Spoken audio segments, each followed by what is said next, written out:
Selamat malam, salam sejahtera. Isu hangat malam ini, Perdana Menteri Ismail Sabri Yaakob usul bubar Parlimen minggu depan.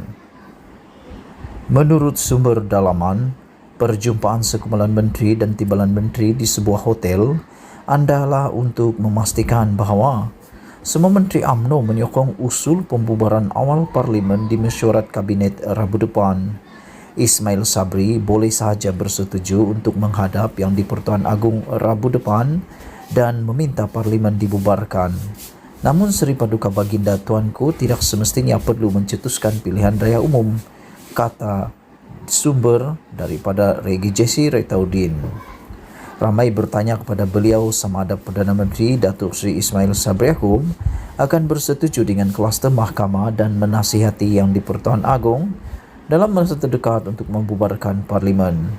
Regi Jesse menjawab bahawa saya tidak mungkin tahu kesudahannya, tetapi menjangkakan bahawa satu atau dua kejutan besar bakal berlaku dalam masa terdekat.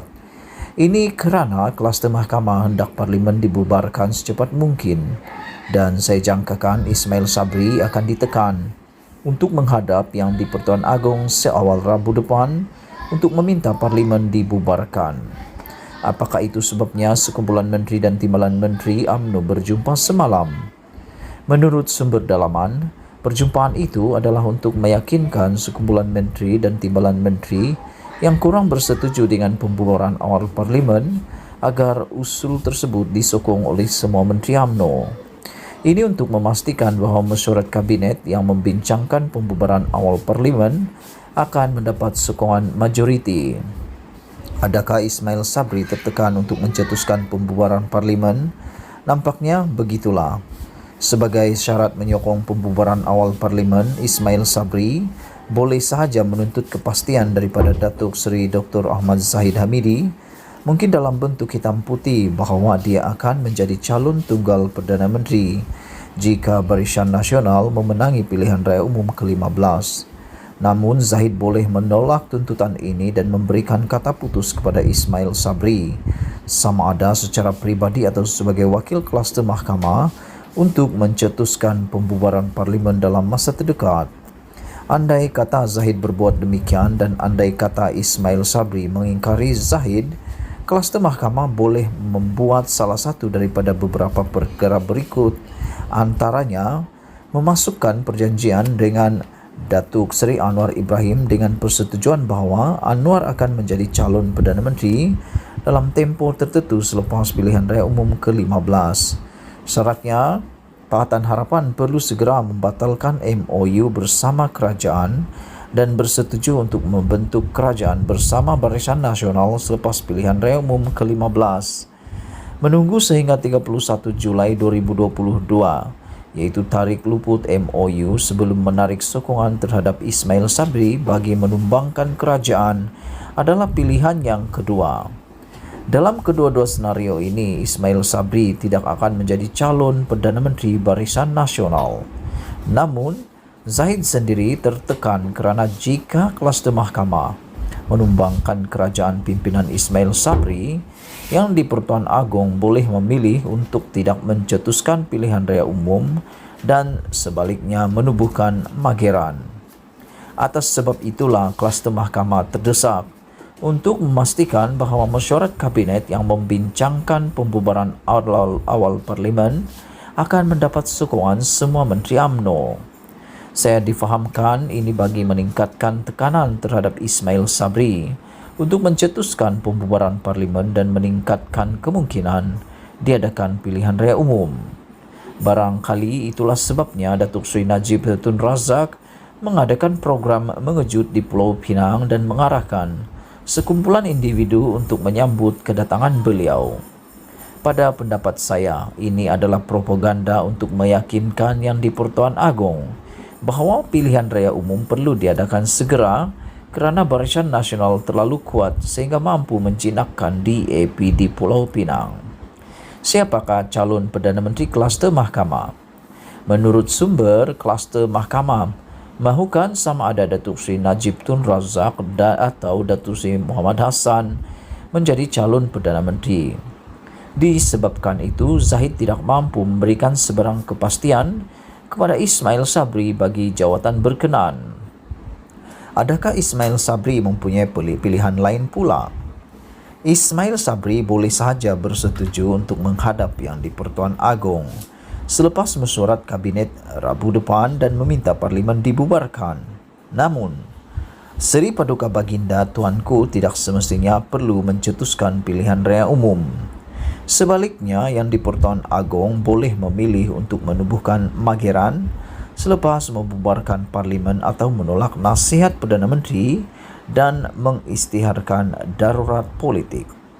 Banyak lagi pilihan yang ada pada Yang di-Pertuan Agong dan saya jangkakan kluster mahkamah kini berada dalam keadaan cemas kerana apa sahaja boleh terjadi sekiranya Seri Paduka Baginda Tuanku tidak bersetuju pilihan raya umum diadakan dalam masa terdekat.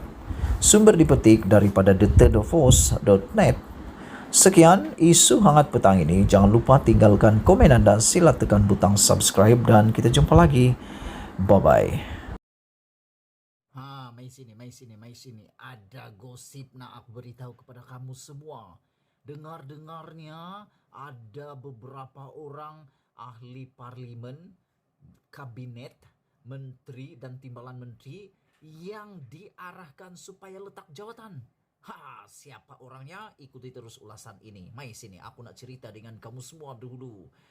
Beberapa hari yang lepas, satu usul kerajaan yaitu usul SOSMA telah ditolak dan telah menang dengan undi 86 berbalas 85. Undian itu memberikan kemenangan kali pertama kepada pembangkang untuk usul kerajaan. Ini bukan usul pembangkang, tapi ini usul kerajaan ditolak oleh pembangkang. Tapi yang menariknya, 50 orang ahli parlimen tak hadir semasa undian itu. Dan yang paling hangat lagi, 4 orang paling hot FM yang tak hadir di sana adalah Zahid Hamidi, Najib Tun Razak, Ahmad Maslan dan juga Muhyiddin Yassin. Dan apa yang berlaku hari ini, menurut seorang ahli parlimen paling otai di UMNO, yaitu Kuli Tengku Razali Hamzah, arahkan semua menteri dan timbalan menteri yang tak hadir mengundi usul kerajaan itu, cepat-cepatlah letak jawatan menurut Kuli kerana anda sudah melepaskan tanggung jawab anda yang paling besar, yaitu mengundi usul kerajaan. Dan usul ini bukan usul kecil-kecil, ini usul besar, ini usul penting.